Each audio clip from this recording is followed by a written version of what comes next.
Vandeham Shri Guru Shri Jutaha Padakamalam Shri Gurun Vaishnavamscha Shri Rupam Sagrajatam Sahagana Raghunathan Vitam Tam Sajivam Sadvaitam Savadhutam Parijana Sahitam Krishna Chaitanya Devam Shri Radha Krishna Padam Sahagana Lalita Shri Vishakhanvitamscha Om Ajnana Timirandasya Jnananjana Shalakaya Chakshur Unmilitam Yena Tasmai Shri Gurave Namah Vancha kalpa tarubhyascha kripa sindhubhya eva cha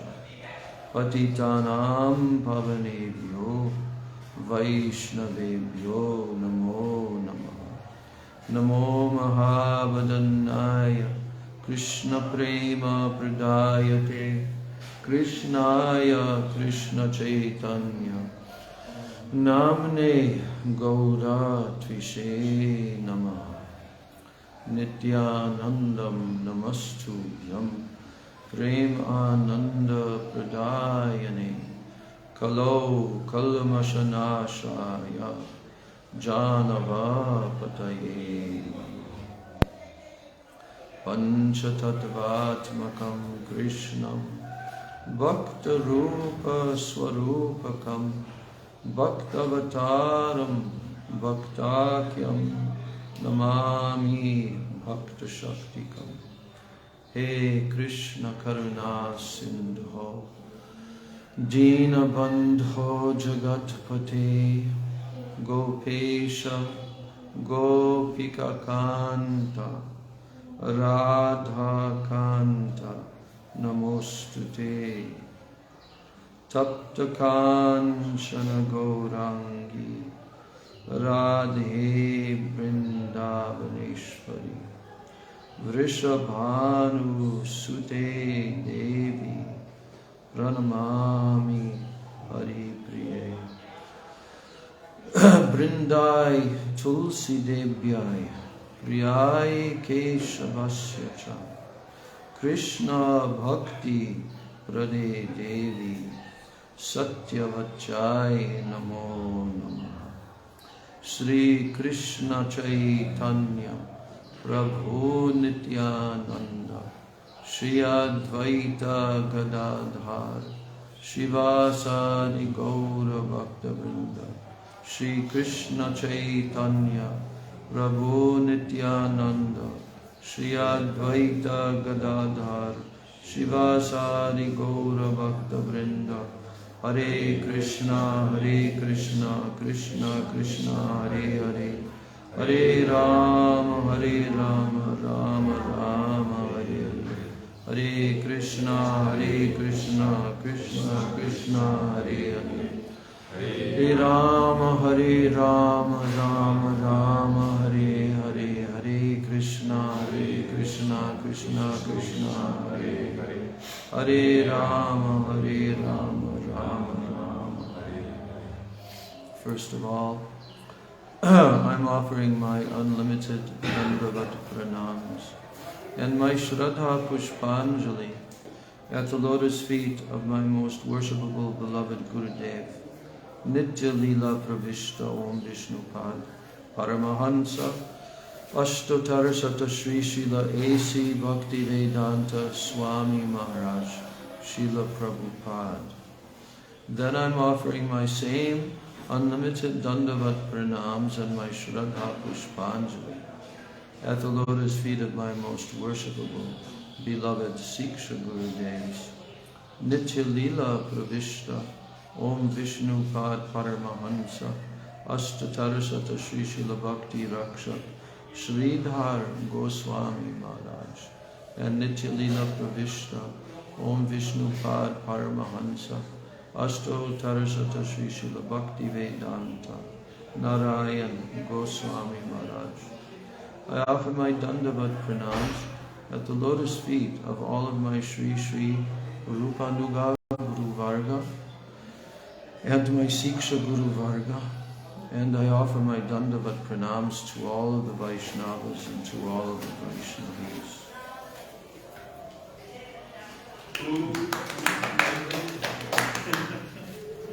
From Samadhi? Yes.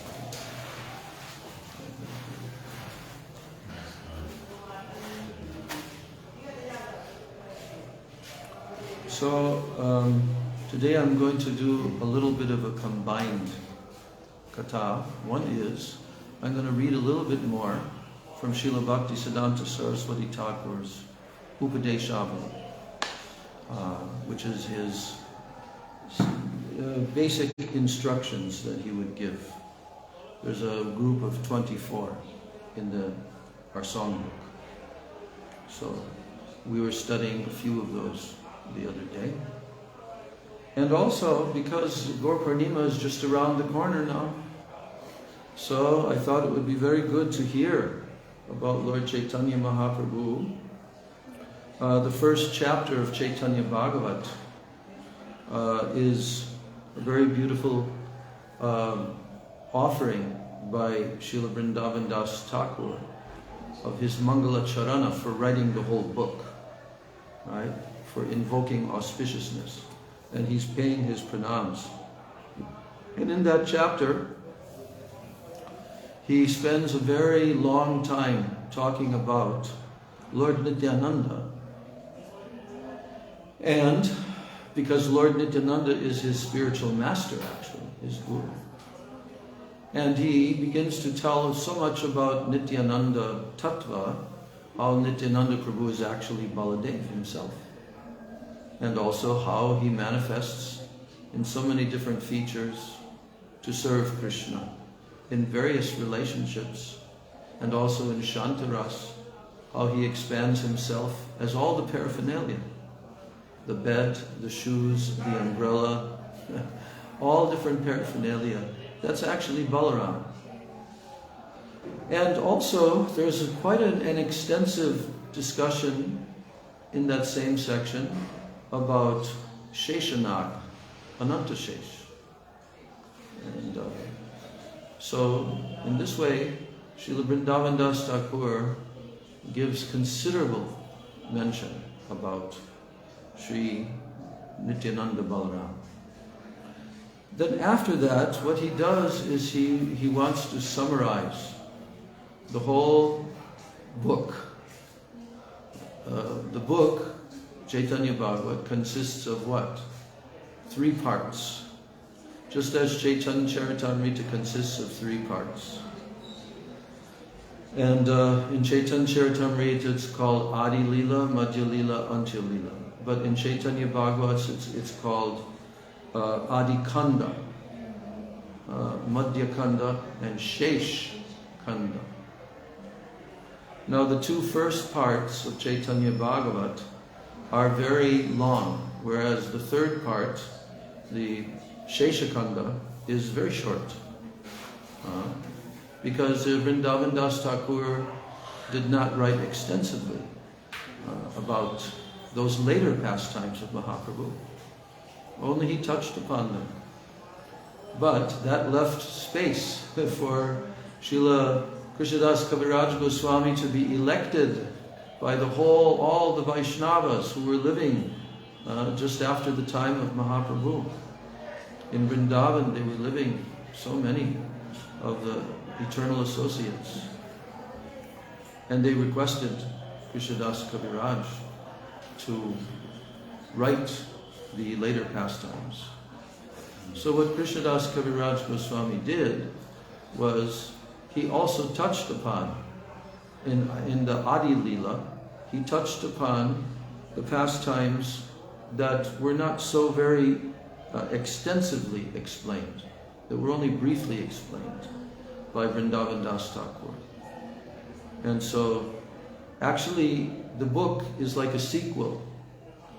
And he's not repeating what Vrindavan Das Thakur already wrote, but what he's doing is he's adding to it in some places, and he's mentioning other pastimes.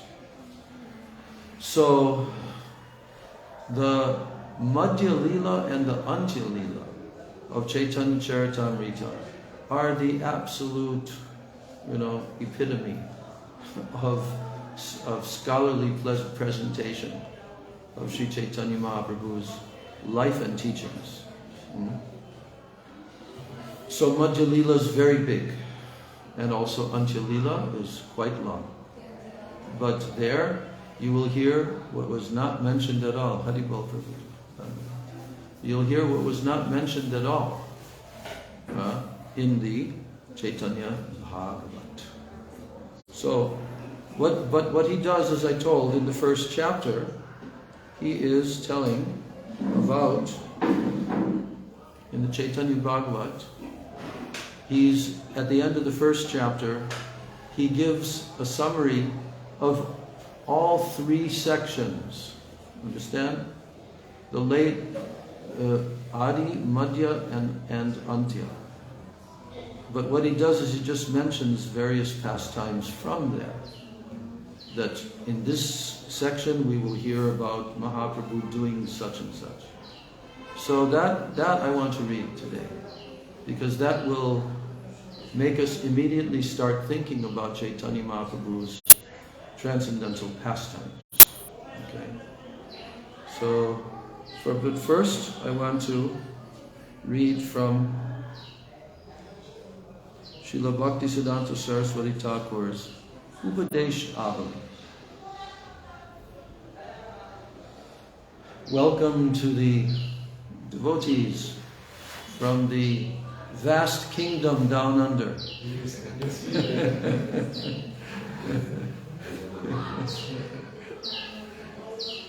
All right, so we read 4. There's 24 Upadeshavalis, collection of different instructions.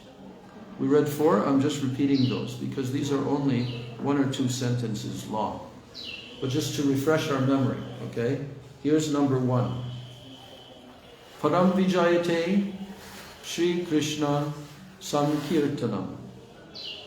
Supreme victory to the congregational chanting of Krishna's names. That is the meaning of Param Vijayate Sri Krishna Sankirtanam. Everyone say, Param Vijayate Sri Krishna Sankirtanam. What does that mean? It means supreme victory to the congregational chanting of Krishna's names. Sri Krishna Sankirtanam. And then Srila Bhaktisiddhanta Saraswati says about this, that this is the Sri Gaudiya Mat's sole object of worship. Who does Gaudiya Mat worship? Krishna, in the form of Param Vijayate Sri Krishna Sankirtanam. Krishna Sankirtanam. The second one, he says, is that Sri Krishna, who is the Vishaya Vigraha, or the object. Vishaya Vigraha means the object of the devotee's praying. So, Krishna, who is the object of the devotee's praying, he is the sole enjoyer. Means the only enjoyer. He is the only enjoyer. And all others are to be enjoyed by him. So there isn't any other enjoyer. If we think that we are the enjoyer, then we are in illusion. Because Krishna is the only enjoyer. And all others are to be enjoyed by him. Now when we say that all others are to be enjoyed by him, what does that mean? It means that their love and affection is to be directed only to him. Because why? Because he is the only recipient. In the whole creation, Krishna is the very center of all existence. Srila Bhakti Rakshak Sridhar Maharaj used to say, he said, the center, like when you have a circle and you have the center, a dot in the center. So here, Krishna is explaining in the Bhagavad Gita, Srila Sridhar Maharaj tells, that Krishna says, I am everywhere. I am everywhere. And then he says also, I am nowhere, in the same verse. And then he says, just behold my mystic opulence. But what he explains is that the center, being everywhere, means that there is only the center and no circumference. Like in a circle there's a circumference? No. Because the center is everywhere. Krishna is the center of all existence.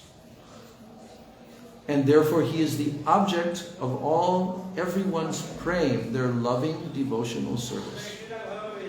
He is the true recipient. And no one can artificially imitate his position. Although everyone is trying, especially demons, they're artificially imitating that they're the enjoyer. But the actual truth is what Prabhupada Bhaktisiddhanta Saraswati is saying here. That Sri Krishna is the Vishaya Vigraha. That means the only object of the devotee's prayer. And he is also the sole enjoyer. He is the only enjoyer of the devotee's prayer. And all others are to be enjoyed by him. So this is really the basis of the entire philosophy of all Vedic knowledge. If somebody can just simply understand this one philosophical point, then all knowledge will come to them.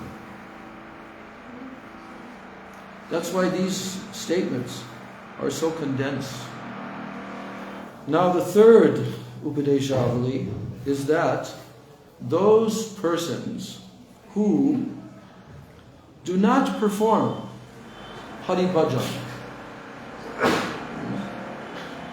What is Hari Bhajan? Do you know? What is Hari Bhajan? Hari Bhajan? Yeah. It's a practical servant to Hari. Yeah. What is Bhajan? This is some action, what I do. What? Some action what I do in our spiritual way. Yeah. Bhajan means to perform worship. And worship means to do what? Navadvip bhakti. The 9 limbs of bhakti. This is how Krishna is worshipped. By 9 different methods. What are those 9? If you know the verse, you can say it along with me.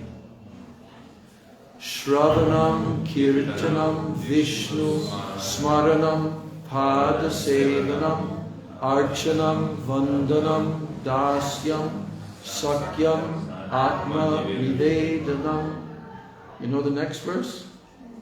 Anyone? E.T. Yes, E.T.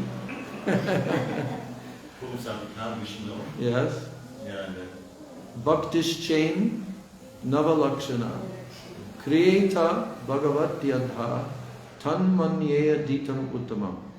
Now, this is Prahlad Maharaj. Prahlad Maharaj, most famous shloka that he spoke. There's no other shloka as famous as this one. Here he's telling in order the 9 limbs of bhakti. Navavida bhakti. Then he says, Iti pum sarpita Vishnu bhaktish chain navalakshana. Navalakshana means by these 9 processes, bhaktish chain nava. Nava means 9. Just like Navadvip means 9 islands. So, and anyone who does bhakti by performing these 9 items, Iti pum sarpita Vishnu. To who? To Vishnu. Is there anyone else that a devotee serves other than Lord Vishnu? Do devotees serve Indra, Brahma, Shiv, Ganesh? No. Why? Why do the devotees not serve them? Because they're not the object of their praying. They're jivas. And they're also conditioned jivas. But although they're very high level, and they're also servants of Krishna, but they're not perfected. Not yet. They're on their way to perfection. So, Bhaktischain Navalakshana Kriyeta Bhagavatyadha, anyone who does that to Bhagavan, Tanmanye Aditam Uttamam. It is my opinion that that person is the very best and the very topmost in the human society. Tanmanye. Tanmanye means my opinion. Aditam Uttamam.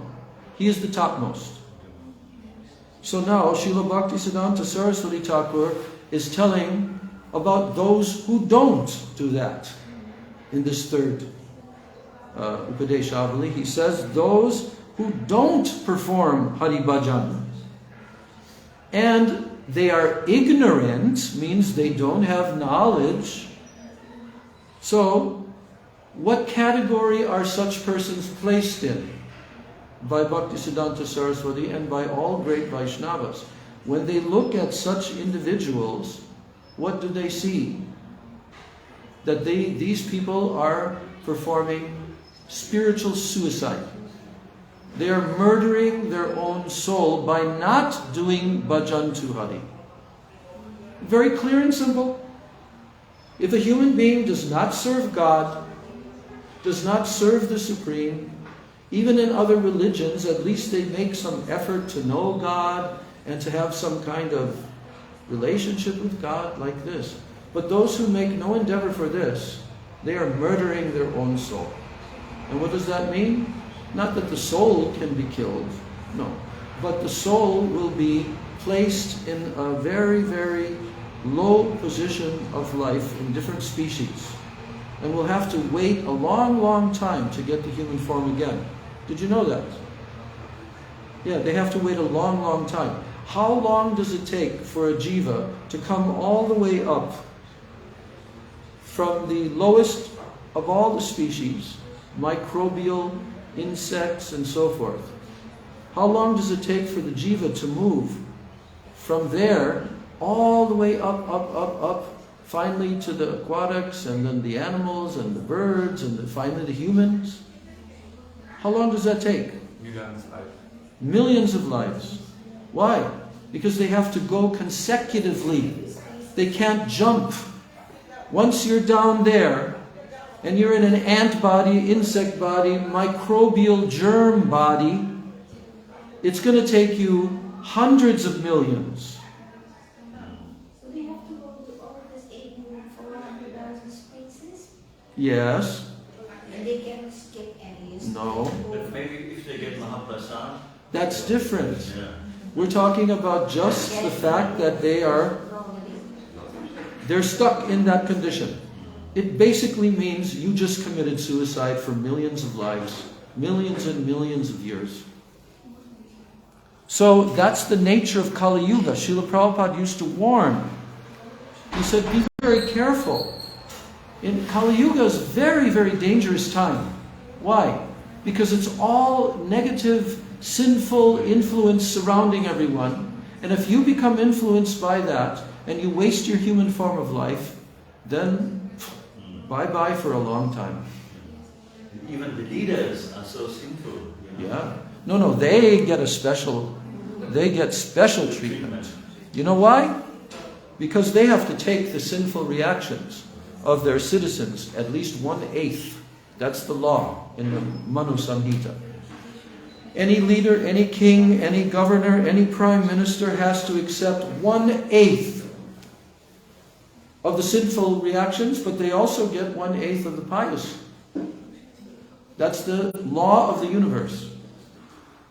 And therefore, Lord Rishabdev tells in 5th canto that don't become a guru. Guru na sasyat, swajani na sasyan. This whole verse. Don't take responsibility for other persons' lives unless you can do what for them? Right? What? Liberate them. Yes, you can free them from the cycle of birth and death. You can free them from death. This is the criterion for anyone to become a parent, to become a teacher, what to speak of a guru, but any of that, political positions, for anyone to become like that.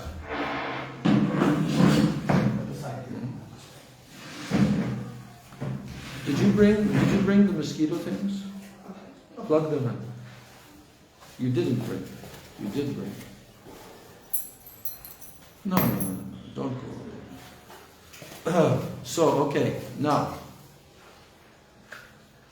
Jai Madhusudan Prabhu ki jai. So those who don't perform Hari Bhajan, Yes. they're ignorant and they're murderers of their own souls. So don't be ignorant. It's very unfortunate. You know, I could tell so many stories about Srila Prabhupada. But in the very beginning of his movement, Srila Prabhupada was just starting out here in New York City in America. And you know, these are the first fledgling disciples. And he cares so much about these jivas. He wants to bring them into the process and all of that. But one of them, he was staying for some time and then he just couldn't handle it anymore. And then he came and told Prabhupada, I'm going. And Prabhupada gave him freedom, yes.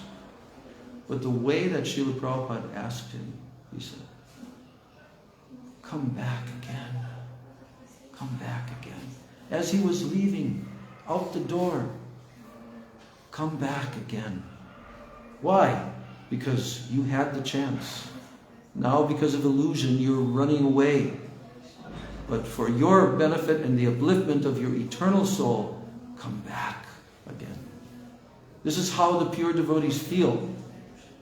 They want to give this mercy, you see. So, in Kali Yuga, anyone who is in the association of pure Vaishnavas is very, very fortunate. And anyone who properly follows the process that they're hearing from Guru, Sadhu, and Shastra, they are the topmost fortunate. Topmost. So the number 4th is the last one that we heard the other day. Here, Bhaktisiddhanta Saraswati Thakur is saying that the acceptance of Sri Harinam, what does that mean? That you're accepting Sri Harinam.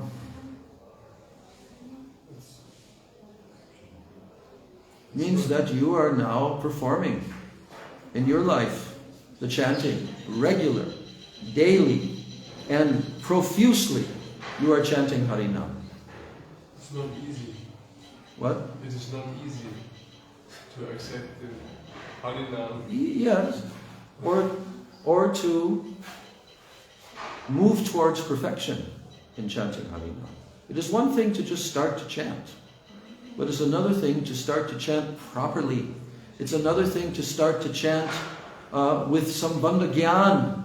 You know what Sambandha Gyan means? Knowledge of relationship. And what is that? Let's talk for a couple of minutes about Sambandha Gyan.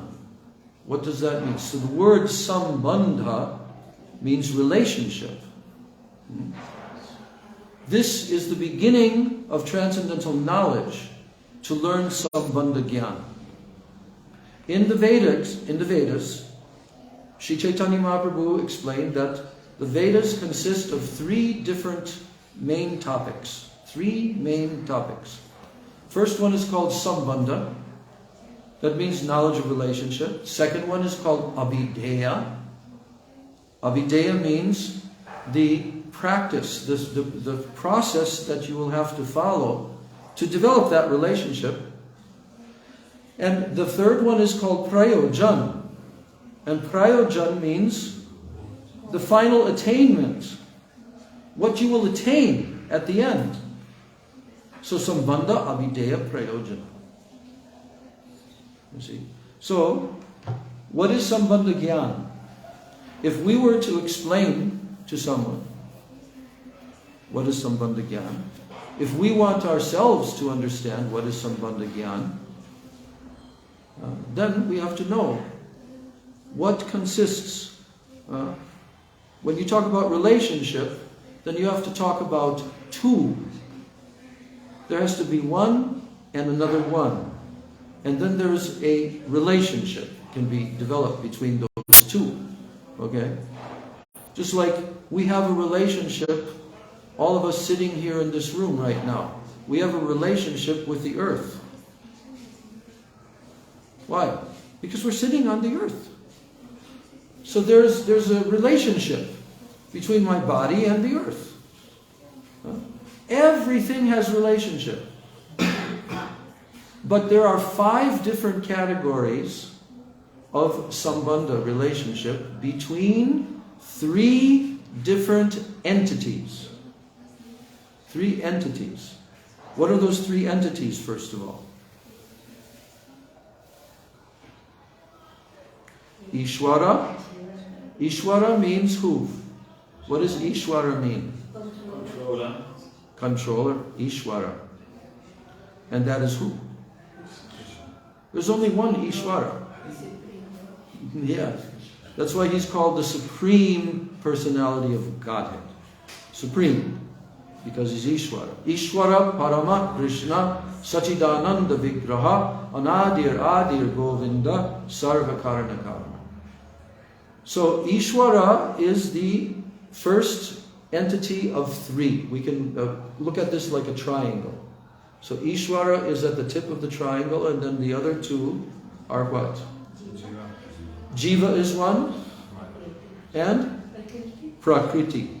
Prakriti means the material nature, material energy, and Jiva means what?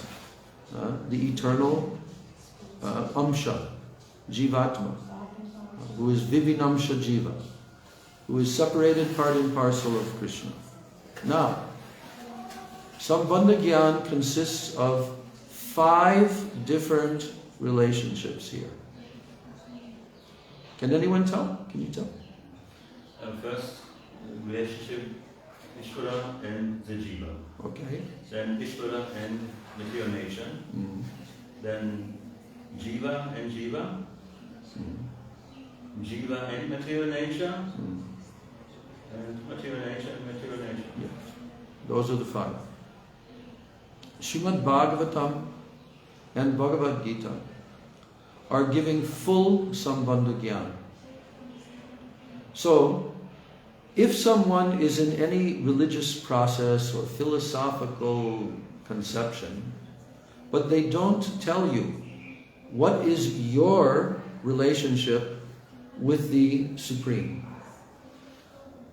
then it's 0. It's 0. It has no value at all. Because animals, they don't know. But humans are supposed to know. Animals have no ability to understand God, my relationship with God, like that. In all the other species, but only humans. And humans can inquire. What's the first inquiry? Srila Sanatana Goswami showed that when he came to learn from Chaitanya Mahaprabhu in Varanasi. And he learned from Chaitanya Mahaprabhu directly every day for 2 months. That is in the Chaitanya Charitamrita Madhya Lila. So when Sanatana Goswami, who is the topmost learned person, right, exalted personality, but when he came to Chaitanya Mahaprabhu, he came with a straw in between his teeth. And he paid obeisances at the feet of Chaitanya Mahaprabhu. And then he put forward 3 inquiries. Because now he's going to learn from Mahaprabhu. So he wanted to first of all express to him what he felt that he needed to learn. And he began from square 1. What is that? Ke ami. Who am I? Do we all know who we are? Who are you? Krishna servant. This Bhakti Sagar Maharaj told this is perfect answer on this question. Who you are, Krishna servant. Yeah, that is a fact. Eternally. But Sanatana Goswami is asking, who am I? Who am I? Now I can certainly tell everyone my own experience, because I was not born in a Vaishnava family, and I was not given any knowledge in my childhood, except for Christianity knowledge. Year after year after year after year after year after year. For 9 years, we read the Bible from cover to cover, and we heard the whole Christian philosophy.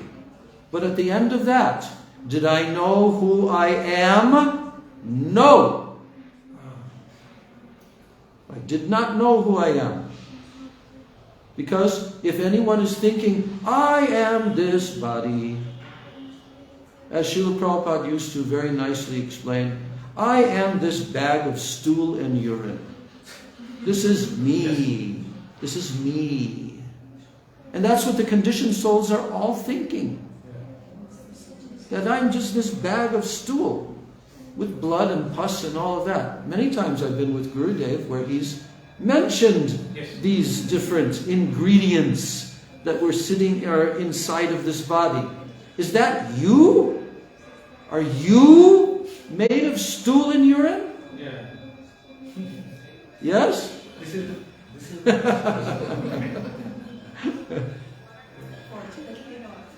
Did you want- 99.9% people are thinking like that. Yes, because why? Because they're controlled by what? Maya. Yes. The Maya Shakti of Krishna has covered all the jivas, and they're being covered for millions of lifetimes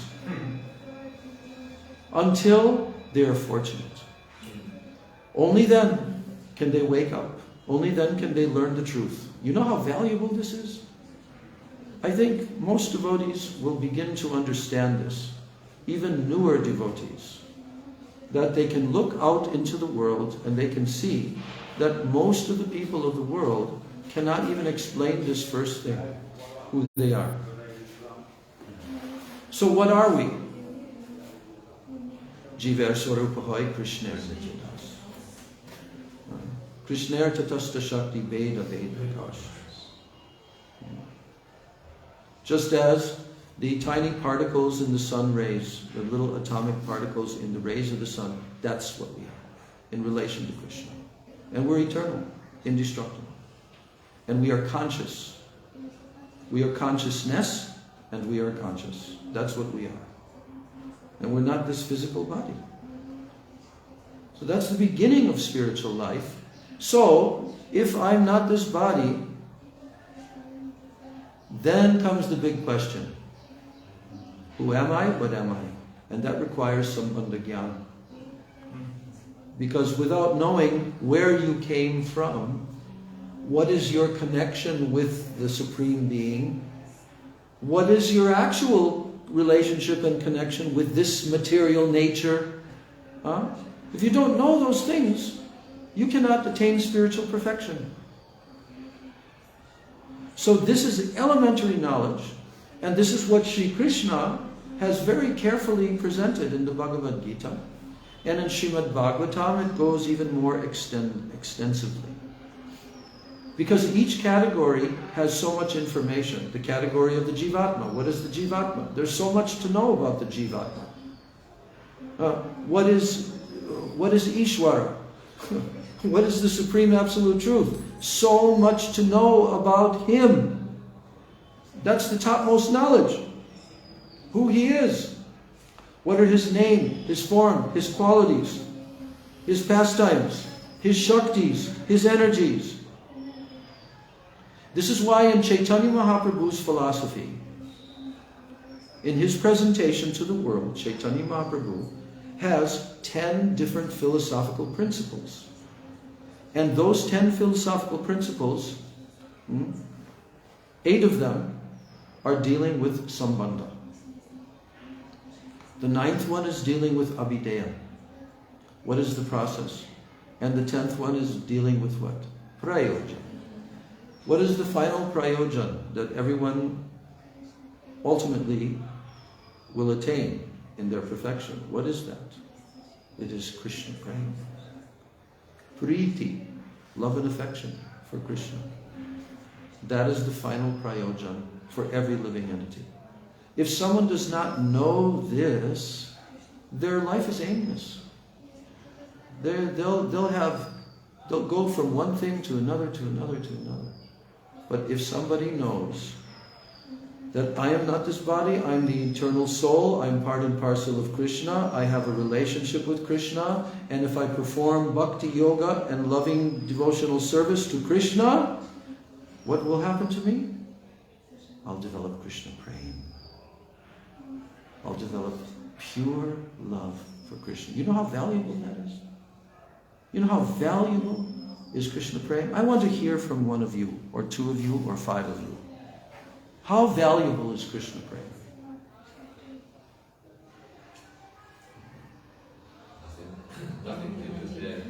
Yeah. No, what about the trillionaire people in this material world? They have trillions of dollars, not even billions. They have trillions of dollars. This is a lot of wealth to possess. Can you purchase one grain of sand in the dam with all the wealth of the universe? What is people praying? But they don't even know that the Dham exists, those persons. You see? One has to develop very fine intelligence. That's why Srila Prabhupada used to say, you have to drink milk. Why? Why? Because milk is the one food that is called the miracle food. It's given by our mother, the cow. And it's arranged by Krishna for the human society. That if someone drinks milk, their fine tissues of the brain become developed. Did you know that? First of all, the baby drinks the breast milk for the first weeks and maybe months like that, okay? That is specially arranged by Krishna, especially just after the birth. What the mother's body is producing and coming out in the form of milk from her breast is actually the most incredible nourishment for that tiny little new body. Right? They must be breastfed. But after so much time, when the mother stops breastfeeding, then who breastfeeds? Mother cow. To kill your mother is considered pretty damn bad. Okay?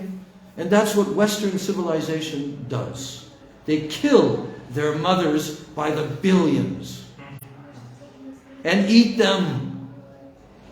This is horrific, demonic civilization. Horrific. But people don't understand this because why? Because they're completely mesmerized and hypnotized by Western ignorance and so-called science. Science means nescience, nescience. It is not actual science, it is not actual knowledge, it is the opposite of knowledge. But people are so proud. Yes, just see, I have my screen. I'm so powerful, I have this mystic power, you know. I have this mystic power that I can go like this. Srila Bhaktisiddhanta Saraswati Thakur's Upadeshavali is very, very direct. If you understand all these principles, you'll become a pure devotee in this life. Yes. Now we go on to number 5. So now he's telling, oh, I forgot, number 4 is saying that the acceptance of Sri Harinam and direct realization of Bhagavan, they are one and the same. They are exactly the same. You want to realize Bhagavan? Then you have to fully accept Harinam. You have to fully perfect your chanting of Harinam. That's the only way to realize Bhagavan. And when someone perfects their chanting of Harinam, automatically that perfection is realization of Krishna. And is Harinam just a word? Is it just some sound vibrations? Is that what Harinam is? Harinam is the person. Harinam is a person. It's not a word. Harinam is Krishna himself. Krishna has empowered all of his names with his Shakti. So when someone begins to realize this, not fully realize, then you will have so much attraction and so much taste for chanting Harinam. No one will ever be able to stop you from chanting. No one. Because what could be a greater thing? Krishna himself, he has come in the form of his names. But we have to practice and we have to realize this. Then our human form of life, it will be very, very successful. Now number 5, he's telling that those persons, no, they're going away. Yeah? That's leaving. Those persons who equate the demigods with Vishnu, those persons who consider that the demigods and Vishnu are equal. Are there a lot of people in India who think that? Yes. Many. Most persons who are under the Hindu category, they have not yet received this proper knowledge. Yes. That is true. No one would know better than Madhusudan Prabhu. He meets hundreds, thousands of them as they come through. And even their devotees, a lot of them are devotees and they do understand. So, but still, most people who profess to be Hindus, they think that Lord Shiva, Brahma, Indra, Chandra, Ganesh, Vishnu, Durga are all what? All the same. Same. Yes. Why do they think this? Can you tell? Why they think that Vishnu and all demigods are the same? This is due to ignorance, due to not the proper knowledge. But Shankaracharya. Thank you. Because of Shankaracharya. Who is that? Who is Shankaracharya? Huh? He is a very famous person in India. Everyone knows the name Shankaracharya. And he came hundreds of years ago. I don't know the exact, do you know exactly how many? More than 1,000, I think. Yeah, 800 something. No, more than Just 800. 700. It was like almost The 1,000. year was Yeah, 700. because Madhvacharya is 800 years. Yeah. Anyway, he's a very famous person in India. And there have been many persons who have preached his philosophy over the centuries. Okay? So, who is this person, Shankaracharya? He's actually an incarnation of Lord Shiva. Lord Shiva incarnated in human society. And he was given an order to fulfill. He's the servant of who? Narayan. And Narayan told him that now I want that you will go to the material world and you will preach a version of Buddhism. He called it Chana Bodha, covered Buddhism. Yes. What do the Buddhists believe? What do the Buddhists believe? What do the Buddhists believe? Everything is one. Everything is one. Not really. The Buddhists believe Nirvana. That name was popularized in the West a couple of decades ago by a music group called Nirvana. But they didn't give any knowledge at all. But what does Nirvana mean? It comes from 2 words. near, and vana. Vana means this material existence, van. Or it means a forest also, like van. But near van means the opposite of existence, which means nothing. So that was what he was preaching, is the final goal is nothing.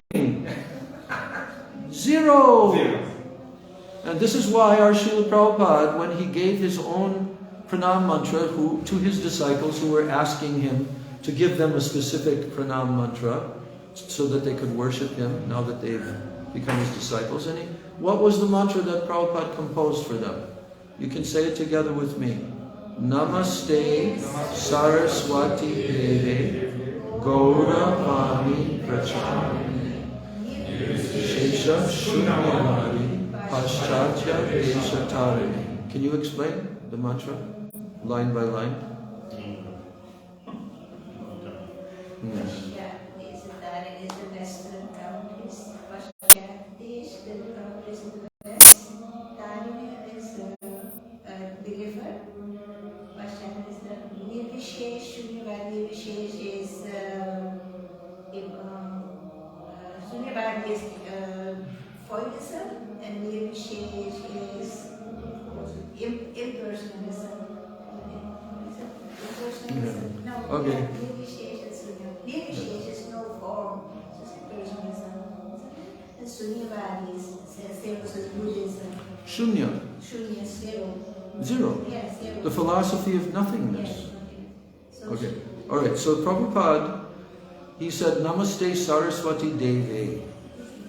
So first of all, he's praying to his Guru. And he's telling us that he is a servant of Saraswati. Bhaktisiddhanta Saraswati. Namaste, my namaha to you. Gauravani Pracharane. Gauravani means the message of Gaura, Lord Chaitanya. Gauravani Pracharane means you who are preaching the message of Gaura. Where?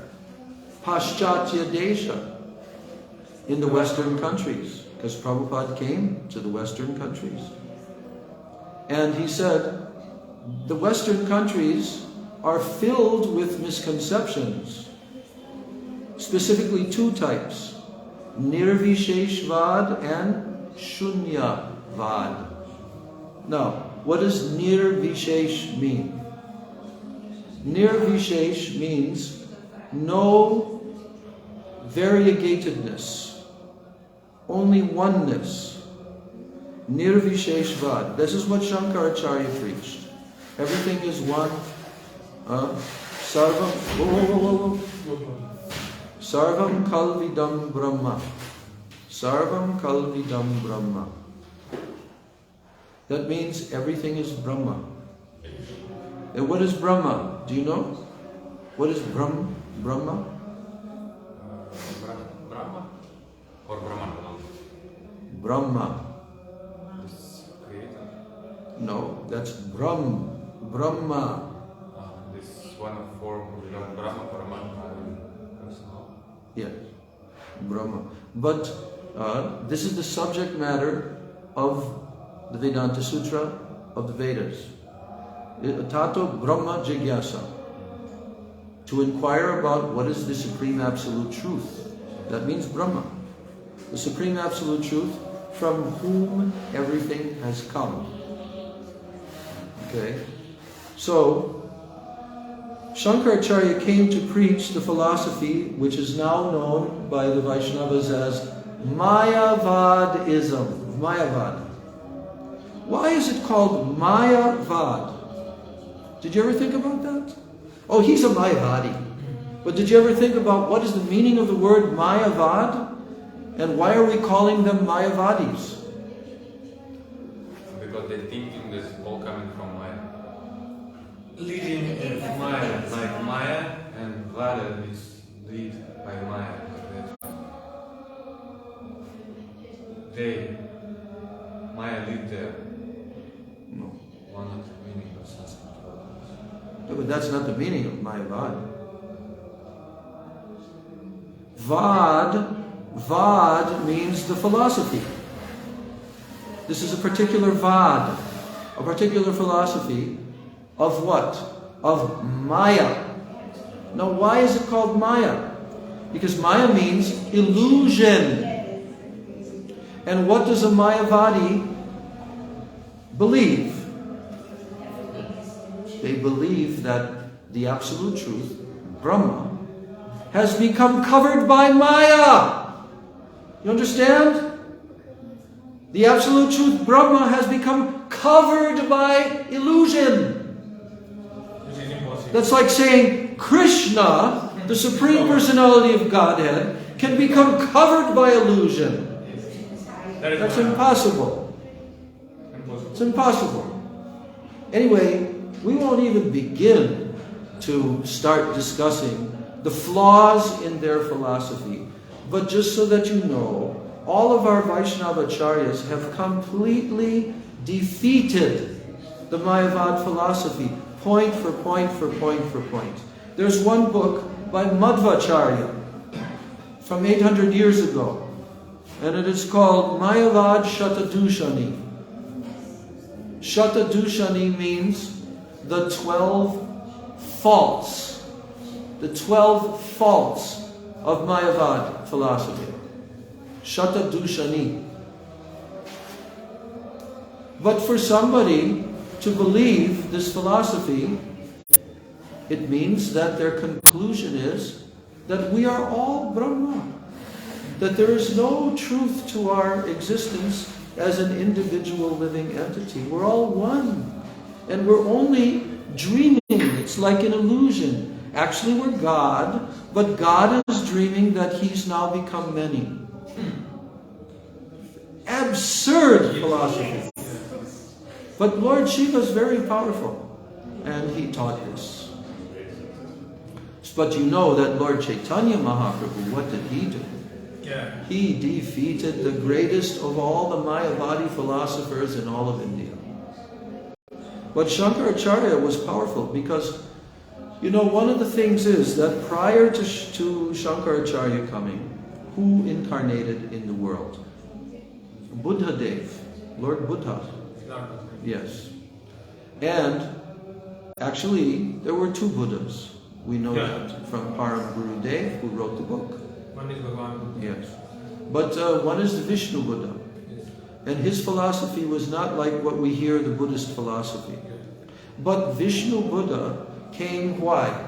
He came to stop the animals from being killed. Because people had deviated from the proper understanding and application of Vedic sacrifices and so forth. Over time, in the Kali Yuga, people had become very degraded, and they started just indiscriminately killing any living being, eating them like this. But prior to that, they had very strict rules. They could not just kill any animal. But now they started misusing animal sacrifice in the Vedas. Anyway, Lord Buddha came to stop this. So how did he stop it? Because now they were misusing the Vedas, misquoting the Vedas. So he told everyone, he said, don't follow the Vedas. Don't follow the Vedas. Only follow me. So, Srila Prabhupada explained, and our acharyas explained that actually Lord Buddha tricked everyone. Because he's Vishnu. So, where did the Vedas come from? The Vedas come from Vishnu. But he told, oh, don't follow the Vedas, just follow me. So what happened was, the Vedic system in India had become weakened and crippled. And Buddhism started to go everywhere. So therefore Shankaracharya was sent by the Supreme Lord. And what did he accomplish? You know, he took sannyas when he was like 12 years old. Shankaracharya was 9 years old. Yeah. I mean, he was so powerful, because he's Lord Shiva. Then he began to preach everywhere against Buddhism and challenge any Buddhist. Because any Buddhist that would be defeated by him, he'd have to commit suicide. So what happened was he drove Buddhism out of India. That's why you barely ever see any Buddhist temples anywhere in India because of Shankaracharya. He drove it out of India and it went to where? It went to Tibet, Nepal, China, here, there. Alright, so Nirvishesha Shunyavadi. The philosophy of voidism and impersonalism. That God has no form. Impersonal. Nirvisheshvad. God has no form. So Paschatya Desha Tarane, oh my dear Srila Prabhupada, you are the servant of Bhaktisiddhanta Saraswati. You are preaching the message of Sri Chaitanya Mahaprabhu in the Western countries. And you are freeing the Western countries from what? Nirvisheshvad and Shunyavad. That all is one. So here, Bhaktisiddhanta Saraswati is saying that the persons who will look at the demigods and Vishnu and say, oh, they're equal, they're the same. Those persons, like we just said, so many Hindus, they have no idea. So, what happens to those persons? They cannot serve Bhagavan. That's their punishment. And it's also offense against the holy name. Yes. Offense. Yes. It is an offense against Harinam. But just to have that conception, it makes them unable to serve Bhagavan. And that's the problem with Hinduism.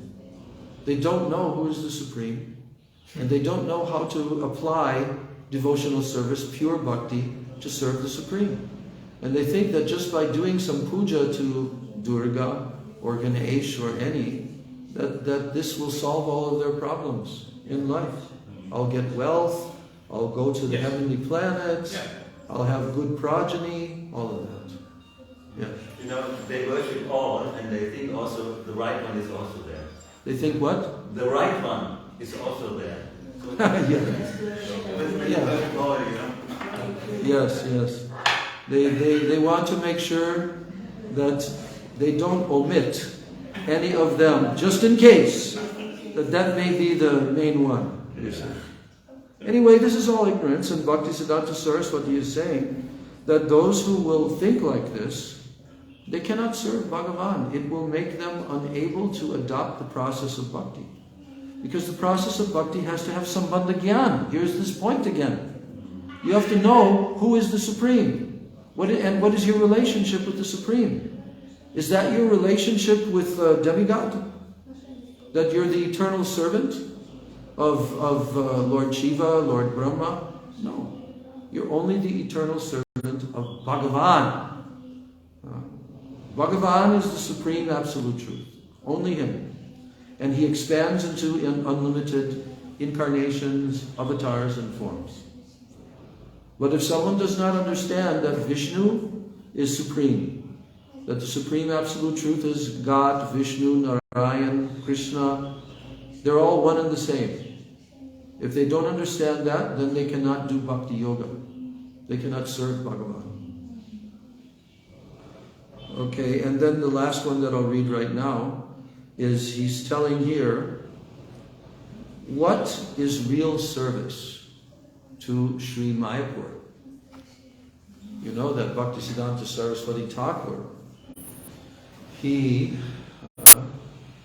Vipulikrita Vaibhava Gora Bhuvam Bhuvaneshu Vikirtita Gora Dayam Dayaniya Ganarpita Gora Padam Pranamami Sada Prabhupada Padam. What does this mean? This means that Prabhupada Bhaktisiddhanta Saraswati, he broadcasted everywhere. Vipulikrita Vaibhava Gora Bhuvam. Gora Bhuvam means the land of Gaur. This is where we are. We're in Navadvip Dham, Gora Bhuvam. He broadcast the glories of Mayapur, of Navadvip Dham throughout the whole world. Then, Bhuvaneshu Vikirtita Gora Dayam. What did he also broadcast? Everywhere he preached the mercy of Gauranga Mahaprabhu. Gora Daya. How to get the mercy of Gauranga Mahaprabhu. Dayaniya Ganarvita Gora Pradana. And he also bestowed upon the general innocent people the lotus feet of Gora in their hearts. Pranamami Sada Prabhupada Padam. So he is saying here that what really can be considered real service to Mayapur Dham, the land of Gauranga Mahaprabhu, what is going to constitute true and real service to Mayapur Dham? Here he tells us in the number 6, Upadeshavali. He says, establishing a printing press to print devotional books and preaching by organizing Nam Hatta programs, this constitutes genuine service to Sri Mayapur. This is what is real service. To preach. What does Namahatta mean? Namahatta means that the holy name of Krishna is being preached from house to house. Hatta means marketplace. So going physically to preach, just like when Srila Prabhupada started his Hare Krishna movement in the West. What did he do? He did the same thing that Chaitanya Mahaprabhu did and Nityananda right here in Navadvip Dham. He went out into the public and performed Harinam Sankirtan. Srila Prabhupada did that. And then when he started his movement and he had some new disciples, he brought them personally out into the public. You can see the first videos where they're dancing in the park to the Swami step. Very beautiful videos. Yes. I love those videos. So, and then when we came to the movement, by that time, 1970 when I came, there were many temples now. By that time there was maybe about 10 in America. And then Canada, Europe. 2, 3 in Europe. And every single temple, every devotee except for the cook and the pujari, they went outside every day on the streets, and we stood there sometimes 4 or 5 hours, all afternoon long. In Chicago, 2 years after I joined the movement, we were sent and there was only 4 or 5 devotees starting a temple. And we went out 3 hours in the morning, came back for lunch, and went out 3 hours in the afternoon, 6 hours a day. And was that in a very beautiful climate like here? No, it's in the middle of the winter, when the snow, the ice, the freezing temperatures. Yes. And we went out every day. We did not miss a single day. Only Sunday, we had a Sunday feast. Okay? So, this is the tapasya which the devotees of Lord Chaitanya perform. Because why? Because it's real service to Lord Chaitanya Mahaprabhu and his Dham. And what else? Printing, establishing a printing press and printing devotional literatures and distributing them. So that's the basis of the Hare Krishna movement, not just the Western Hare Krishna movement. Bhaktisiddhanta Saraswati Thakur himself did this. He established a printing press. We can open up the door and windows again. Yeah. He established a printing press. So in this way,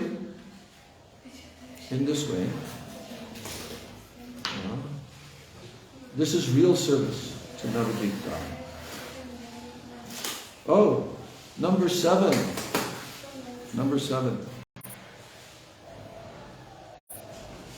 Here, Srila Prabhupada is saying, what we are not.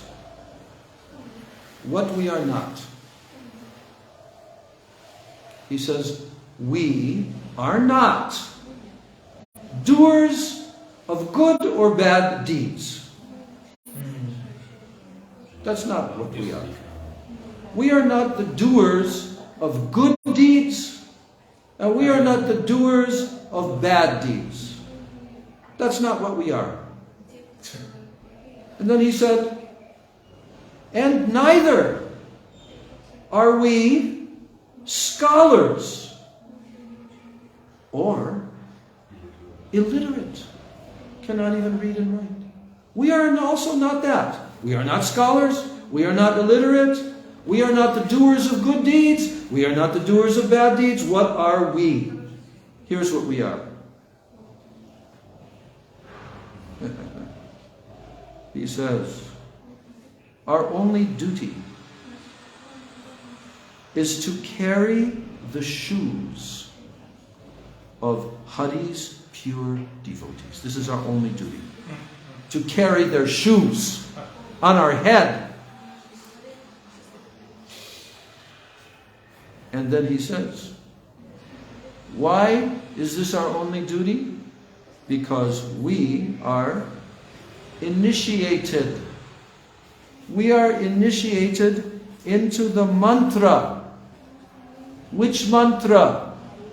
Hello? Hello? Which mantra are we initiated into?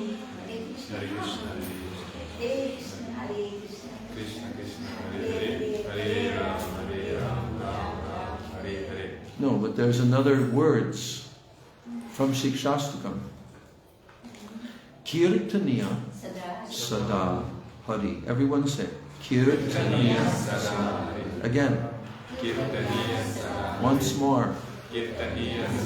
What does that mean? What does it mean?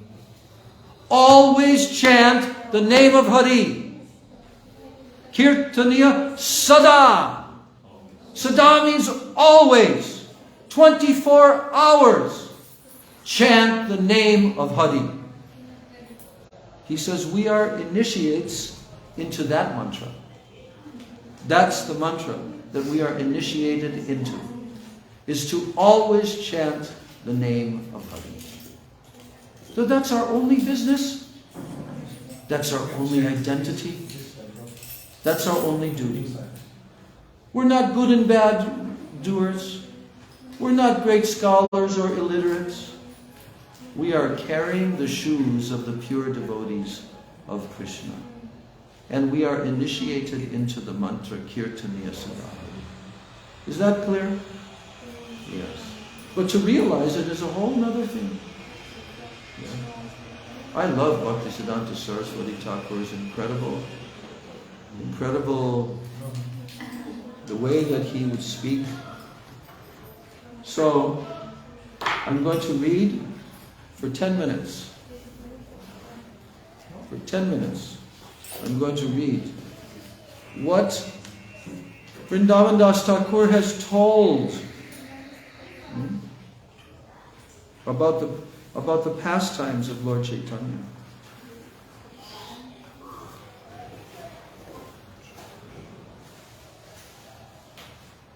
He says, I see no beginning. I see no beginning or end to Lord Chaitanya's pastimes. They are eternal and they are unlimited. And only the Lord's grace gives me the potency to compose them.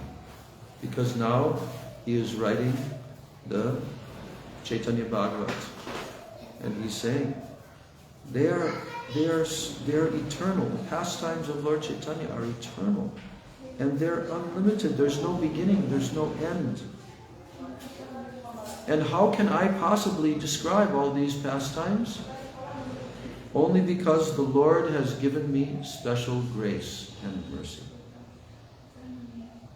Therefore I can write these pastimes. He said, I am simply Lord Chaitanya's mouthpiece. That's all. What he's making me speak, I am repeating as he desires. Just like a doll that is moved by an unseen hand, like puppets. Doll is being moved, but nobody can see how the doll is moving. That is how I am moving. He says, I throw myself I throw myself at the feet of all pure Vaishnava devotees, so that they may cleanse me of all offenses. You can help them? Yeah. You can help. They'll help you.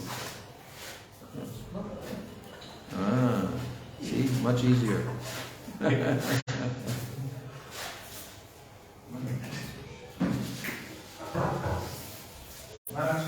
Okay. Yes. So he's saying, I'm throwing myself at the feet of all pure Vaishnava devotees, so that they may cleanse me of all my offenses, of all my aparadhas. Now he's telling us, oh my brothers, please listen very attentively to the transcendental pastimes that Lord Chaitanya performs with his devotee associates. He says the ecstatic pastimes of Lord Chaitanya have been divided into 3 periods: Adi Lila, Madhya, and Antya. The early period includes a description of Lord Chaitanya's education after he was born, his childhood. So that the first part is mostly about Lord Chaitanya's boyhood pastimes and his education and how he became Nimai Pandit. Okay? So then, the Madhya, the intermediate portion, is revealing Mahaprabhu's pastimes of congregational chanting. Public, going out in the public and doing congregational chanting. That's the Madhya Leela section. And then the concluding portion, the Shesh Kanda, is telling about Mahaprabhu's pastimes as a sannyasi in Nilachala, Jagannath Puri in Orissa. And from there, he allocated to Nityananda the mission of preaching in Bengal. So when Chaitanya Mahaprabhu was there in Jagannath Puri, then at one point he told Nityananda, he said, you will have to go to Bengal and you will have to preach, because now I am not going to move anywhere. Now I am only staying here. I'm just staying here. I'm not going to move anywhere. So now he's describing that the father of Chaitanya Mahaprabhu, whose name is Sri Jagannath Mishra, what's his name? What's Lord Chaitanya's father's name? Jagannath? Everyone together. Jagannath Mishra. So, the pious Sri Jagannath Mishra, Chaitanya's father, lived in Navadvip. And like Vasudev, who is Vasudev? Vasudev is the father of Krishna in Mathura. So like Vasudev, this Jagannath Mishra very conscientiously, very consciously, he performed his spiritual duties. And his wife, Srimati Sachi Devi, who was so devout, so faithful, she was like the second Devaki, Krishna's mother. She was like the beloved mother of everyone. Sachi Mata. Do you know that is why we always chant Jai Sachi Nandana? Did you know that? That's why we always chant Jai Sachi Nandana.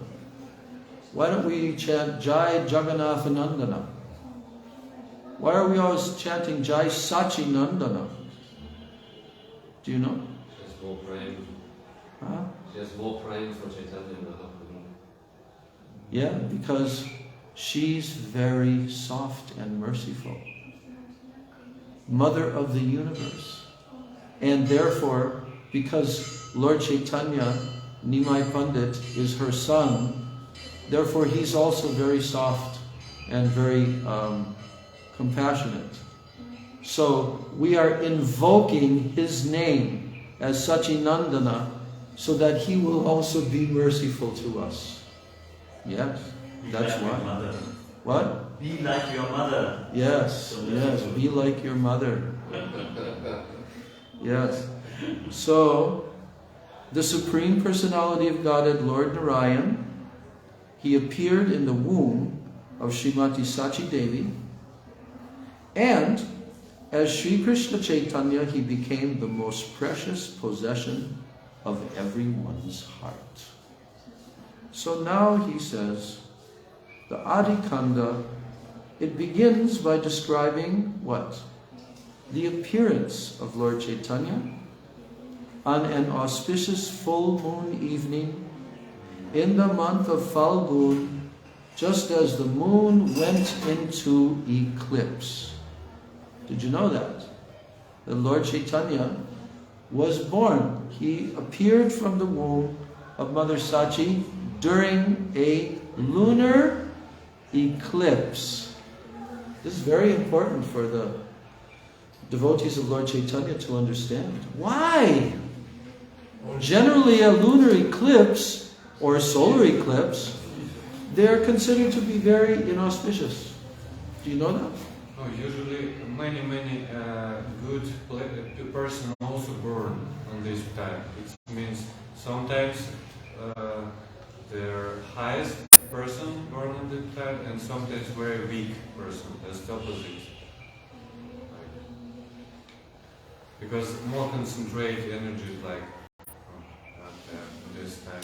But in general, everyone in India knows that don't go out during an eclipse. Why? Because it's considered very inauspicious.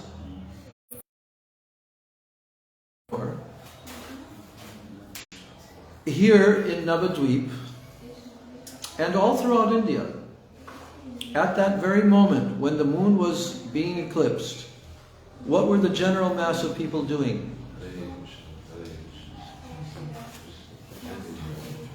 But where did they do it? In the Ganga. There were thousands and millions of people who were standing in the Ganga, because Ganga is all pure and they're safe in the Ganga. And they were loudly chanting, Hari Bol, Hari Bol. Generally, the people were not chanting the names of Krishna. In general, they were not doing this as a daily practice. But during eclipses, they want protection. So, Hari, Hari, Hari. That's why a lunar eclipse occurred. Because this is telling that this baby who's now being born here in Mayapur, Navadvip, the son of Mother Sachi and Jagannath Mishra, he will make the whole world chant the names of Krishna. That is the reason why. It was arranged by Krishna's energy that there would be a lunar eclipse. So, and it says here, the tumultuous means very loud. The tumultuous chanting of Lord Hari's holy name filled all directions. And it inspired everyone to sing together. And the Supreme Lord Chaitanya was born amidst all of this chanting. Then, the Adi Kanda also describes the Lord's numerous childhood pastimes. Lord Chaitanya reveals to his parents his otherwise unmanifest place of residence, the Holy Dham. So what this means is that, as a little child, Lord Chaitanya gave a vision to Sachi Mata and Jagannath Mishra of what? The spiritual world. Koloka Vrindavan. They got a vision of that. It was very surprising to them. But even as a child, he revealed this to his parents, that that's really where he lives. It's his eternal holy Dham.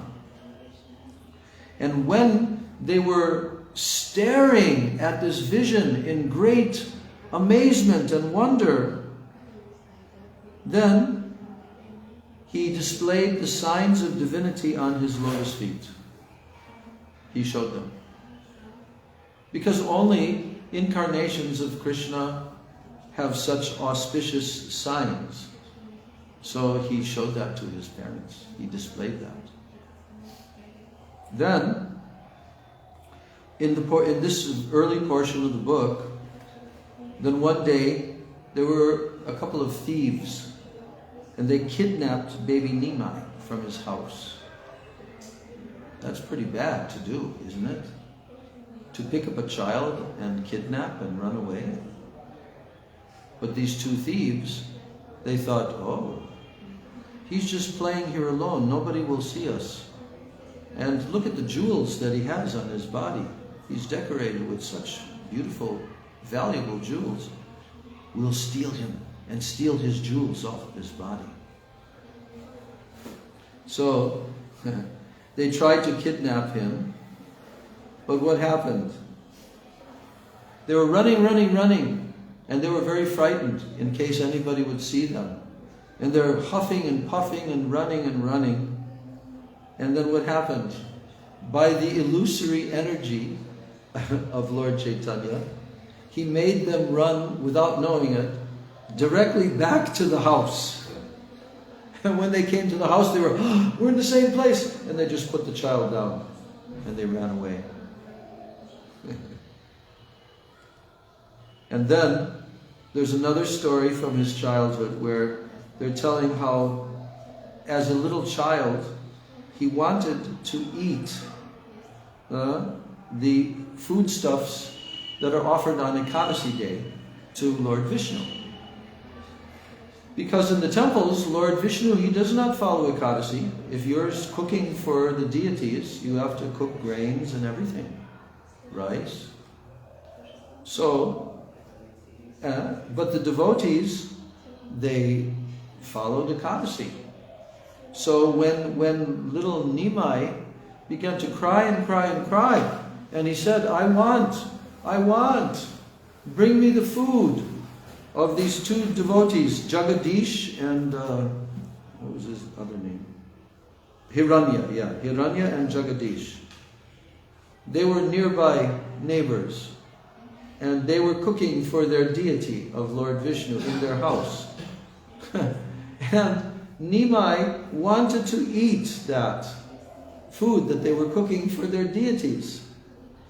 So he was crying and saying he wanted to eat that. So then Mother Sachi brought him there, and Hiranya and Jagadish, these two devotees, they saw this beautiful little boy, Nimai. They already knew him, and he was crying. He wanted to eat those foodstuffs.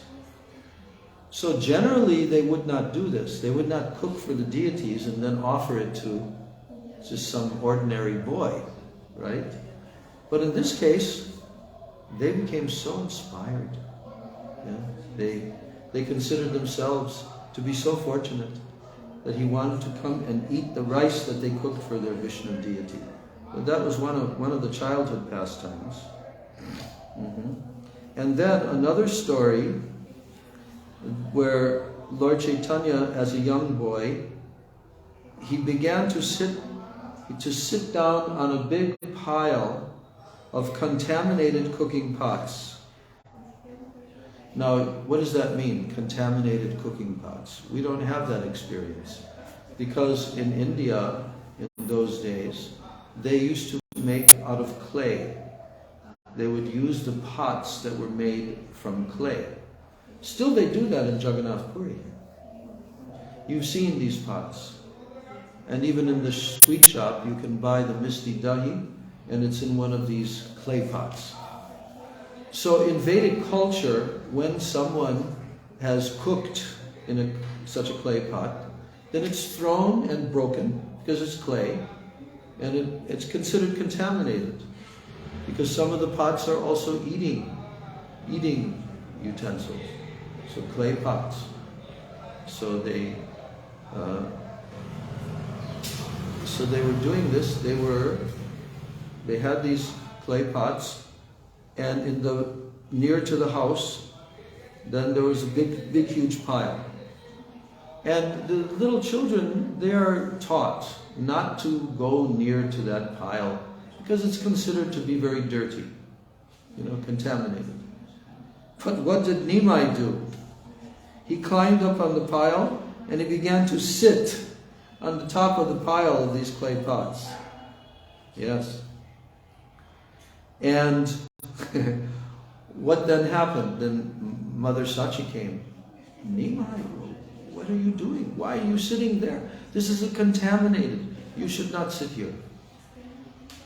And then he said, why? He asked his mother, why? And she said, because these pots, they're contaminated. You will become contaminated by sitting there.